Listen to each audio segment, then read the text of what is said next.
You've been lied to your entire life. From childhood classrooms to corporate handbooks, they told you that kindness wins, that if you're good, patient, and generous, the world will eventually reward you. But step into reality, and Nietzsche makes it violently clear. This is a fairy tale crafted to keep you weak. In the real world, it's not the noble or the kind-hearted who rise. It's the ruthless, the ones unafraid to seize power, to bend the world to their will, even if it means being hated.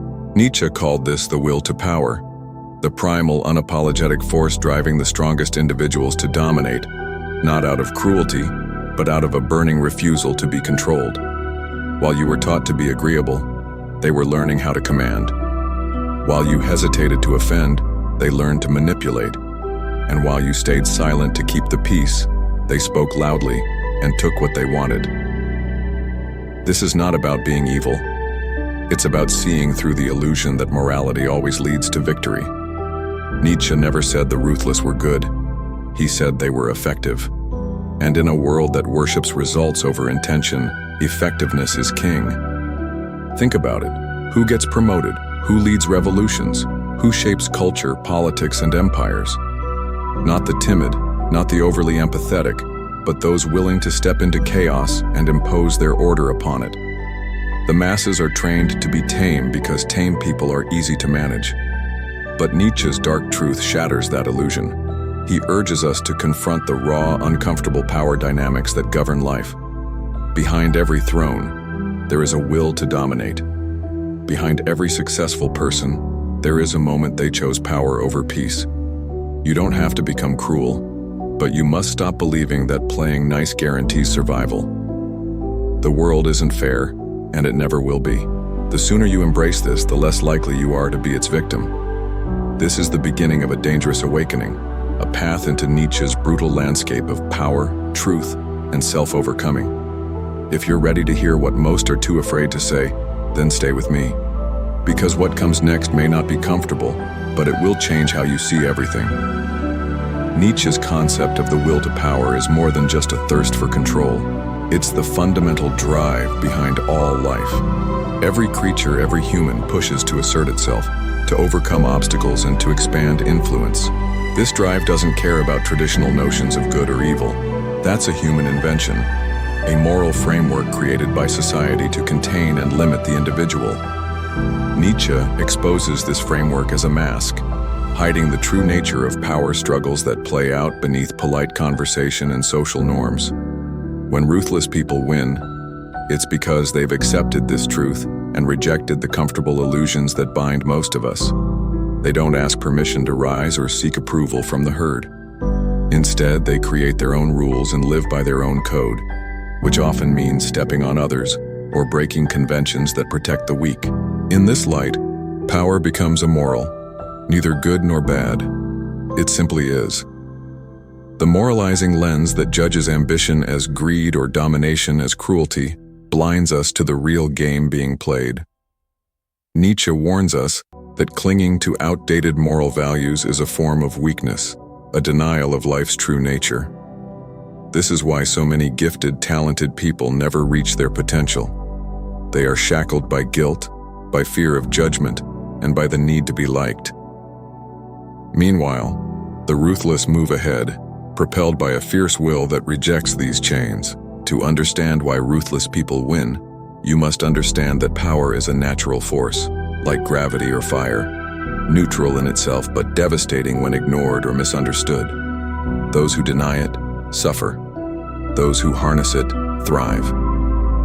Nietzsche's radical honesty forces us to confront the discomfort of this immoral reality and to reconsider everything we've been taught about success and morality. The question isn't whether you want power. It's whether you understand how power works and whether you are willing to accept the costs it demands. This chapter invites you to peel back the layers of illusion and see the world as Nietzsche saw it. A battlefield where power is the currency and only the strongest wills prevail. The ruthless don't win because they are evil. They win because they are realists. Are you ready to face that truth? Ruthless people are often masters of disguise. They understand the power of appearances and use morality as a strategic mask to manipulate others and gain advantage. Nietzsche's critique of traditional morality reveals how many virtues praised by society, like humility, kindness, and self-sacrifice, can be weaponized when wielded by the cunning. These traits become tools not of weakness but of control, deception, and influence. The ruthless know that outright aggression can create resistance, but cloaking their ambition in moral language disarms opposition. They wrap themselves in the guise of a good person, a loyal friend, or a humble leader, all while advancing their own interests with calculated precision. This duplicity makes it difficult to identify ruthlessness, because it doesn't always wear the face of brutality. Instead, it often presents as virtue, making it palatable, even admirable to those around them. Nietzsche calls this the slave morality, where the powerful adopt the moral language of the weak to maintain dominance without overt force. This paradoxical strategy allows the ruthless to win in environments that prize ethics and collaboration. It's a silent conquest that leaves others blindsided, questioning their own values and judgments. Recognizing this mask is crucial because it challenges our assumptions about power and morality. When we think of ruthlessness as mere cruelty or force, we miss the more insidious forms that thrive in everyday life: office politics, social manipulation, and cultural dominance. The truly ruthless blend charm and conviction, making their ambitions seem aligned with the common good, while they quietly advance their agenda. Nietzsche forces us to rethink the simplistic good versus evil narrative and see power dynamics for what they truly are: complex, strategic, and deeply intertwined with human psychology. By exposing this hidden layer of ruthlessness, we gain clarity on why some people win consistently. They don't just play the game, they redefine it. Understanding this helps us navigate our own environments with greater awareness and avoid being unwitting pawns in others' rise to power. The mask of morality is a powerful weapon, both a shield and a sword, and only those who see through it can hope to resist or harness its influence. This chapter reveals the cunning beneath the surface and invites you to question the moral stories you've been told about what it takes to win. Ruthless people often seem to lack empathy, or at least they appear indifferent to the feelings and suffering of others. Nietzsche's philosophy sheds light on why this emotional detachment is not a flaw, but a feature of their success. Empathy, while socially valued, can become a liability in the relentless pursuit of power. It binds us to the needs and pains of others, slowing decisions and blurring focus. Ruthlessness demands a cold calculus, a willingness to prioritize goals over emotions, and to see others not as individuals with rights, but as pieces on a chessboard. This detachment is difficult for many to comprehend or accept, because empathy is widely seen as a moral cornerstone. Yet Nietzsche's idea of the will to power suggests that emotional sacrifice is necessary to achieve greatness. To rise above the herd, one must sometimes suppress sympathy and embrace a perspective that focuses on strength, effectiveness, and survival. This does not mean that ruthless people are devoid of feelings altogether. They are often deeply passionate, but their passion is directed inward or toward their vision, not toward soothing others. This selective empathy allows them to exploit vulnerabilities and make tough choices that others avoid. It also explains why ruthless leaders often appear charismatic, yet intimidating. They balance connection with control, engaging enough to inspire but distant enough to command. This dynamic creates a power that is both magnetic and fearsome. The lesson here is uncomfortable but vital. Unchecked empathy can hold us hostage to others' needs, undermining our ability to act decisively. Ruthlessness, in Nietzsche's view, is a kind of psychological armor that protects ambition from the corrosive effects of emotional entanglement. Recognizing this aspect changes how we view success in leadership. It invites us to reconsider the balance between compassion and strategic detachment in our own lives. While empathy remains essential for genuine relationships, unchecked, it can become a barrier to achieving influence and change. Ruthless people, by consciously choosing where to invest their empathy, harness power that others lose by over-identifying with those around them. This chapter exposes the emotional dynamics behind ruthlessness and challenges us to rethink the price we pay for kindness. It suggests that winning sometimes requires emotional sacrifice, a painful but necessary truth in the arena of power. Ruthless people often operate outside the boundaries of conventional morality, a trait that unsettles many but serves as a key to their power. Nietzsche challenged traditional moral values, arguing that they are constructed by the weak to constrain the strong. Ruthlessness in this light is a refusal to be shackled by moral codes that limit ambition and creativity. This defiance enables the ruthless to make decisions that others find unthinkable, decisions that prioritize effectiveness over fairness and results over righteousness. Such moral flexibility creates a kind of freedom, a liberation from the guilt and hesitation that come with rigid ethics. This freedom allows ruthless individuals to navigate complex power dynamics with an uncompromising focus on outcomes. Rather than being prisoners of good and evil, they redefine the rules in ways that benefit their goals.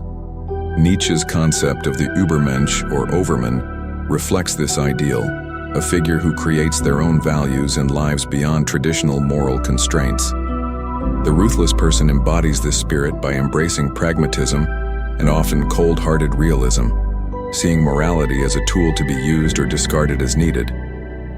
This perspective makes them unpredictable and dangerous to those who rely on predictable moral norms to hold society together. It also explains why ruthless leaders often inspire loyalty as much as fear.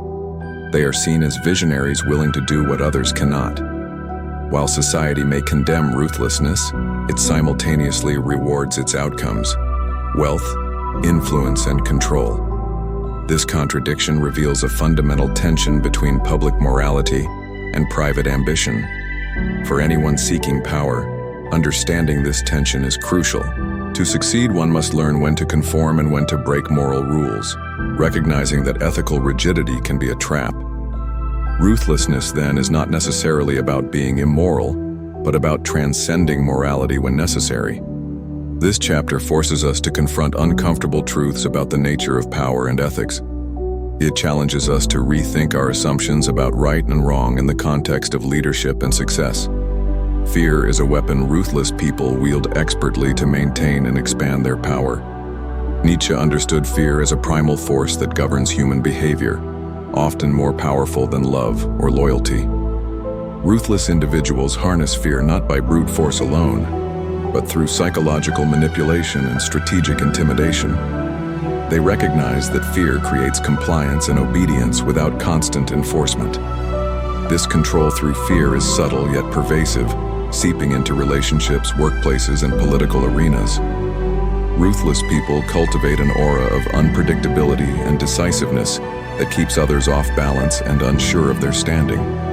By exploiting the insecurities and vulnerabilities of those around them, they maintain dominance without overt confrontation. This method is far more effective and sustainable than relying on charm or persuasion alone. Fear also acts as a barrier that prevents challenges to power, silencing dissent and fostering an environment where others hesitate to act against the ruthless leader. Nietzsche's exploration of the master-slave morality helps explain this dynamic, where masters use fear to keep slaves in submission, while slaves develop a morality based on weakness and resentment. Ruthless people, as masters, transcend this morality by embracing strength and dominance, not merely surviving but thriving on the fear they instill. This chapter reveals the dark psychology behind ruthlessness, emphasizing how fear shapes human interactions and hierarchies. It also warns us about the subtle ways fear can be used to control us, often without our conscious awareness. Recognizing this mechanism is a step toward reclaiming personal power and resisting manipulation. Understanding fear's role in power dynamics equips us to navigate relationships more wisely and assert boundaries more firmly. Ruthlessness, therefore, is not just about cold calculation, but about mastering the emotional undercurrents that drive human behavior. At the core of ruthlessness lies a mindset defined by unwavering discipline, clear vision, and relentless drive. Nietzsche praised the power of the will, the capacity to impose one's vision on reality through persistent effort and self-mastery. Ruthless individuals cultivate this will by focusing obsessively on their goals, often sacrificing comfort, relationships, and social approval. Their discipline is not merely about routine, but about making difficult choices daily, choosing long-term success over short-term pleasure, action over hesitation, and growth over complacency. This mindset requires brutal honesty with oneself, acknowledging weaknesses and confronting fears head-on. Ruthless people channel their energy into what Nietzsche called self-overcoming, a continuous process of transcending limitations and refining strength. Vision is another pillar of ruthlessness. Without a clear and compelling purpose, discipline can falter. Ruthless individuals possess a strong internal compass, a mission that justifies their sacrifices and fuels their determination.